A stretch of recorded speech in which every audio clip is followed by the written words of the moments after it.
महाराष्ट्र और झारखंड के विधानसभा चुनाव के साथ ही साथ यूपी की 9 विधानसभा सीटों पर हुए उपचुनाव के नतीजों की तस्वीर अब धीरे धीरे साफ हो रही है।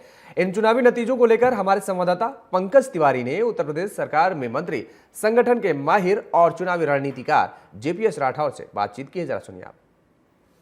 महाराष्ट्र झारखंड चुनाव की गणना के साथ साथ उत्तर प्रदेश के अंदर हुए उपचुनाव की भी मतगणना शुरू है। बीजेपी कहीं ना कहीं बढ़त बनाए हुए है। हमारे साथ बातचीत करने के लिए मौजूद हैं उत्तर प्रदेश सरकार में मंत्री, बीजेपी के संगठन के माहिर और चुनावी रणनीतिकार जेपीएस राठौर जी। इनसे बात करेंगे। सर, बीजेपी ने इस बार फिर जादू कर दिया, क्या कहेंगे आज के इस नतीजे को देखकर?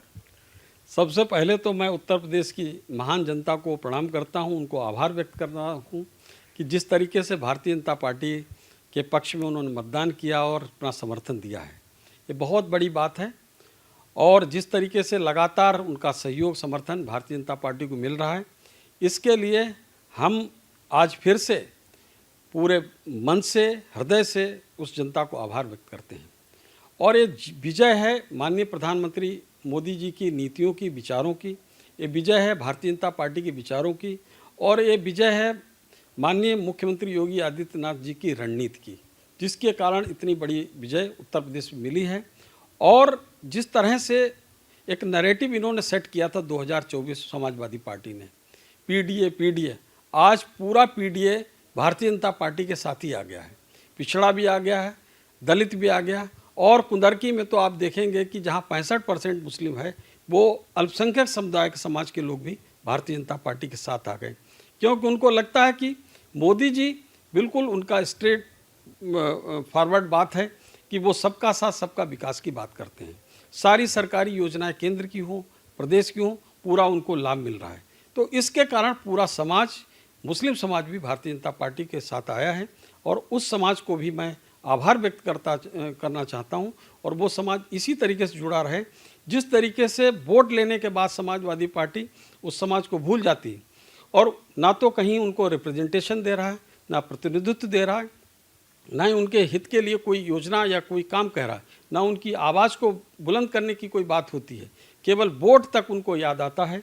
आखिरी दिन आपने देखा होगा किस तरीके से, कुछ नहीं तो उनका महिलाओं का बुर्का याद आया कि मुस्लिम महिलाओं को वोट लेना है, तो बुर्के के आधार भावनात्मक रूप से उन्होंने एक हथकंडा बनाकर और एक नैरेटिव सेट करके कि किस तरीके से हम मुस्लिम मतदाताओं का, मुस्लिम माताओं बहनों का वोट ले लें।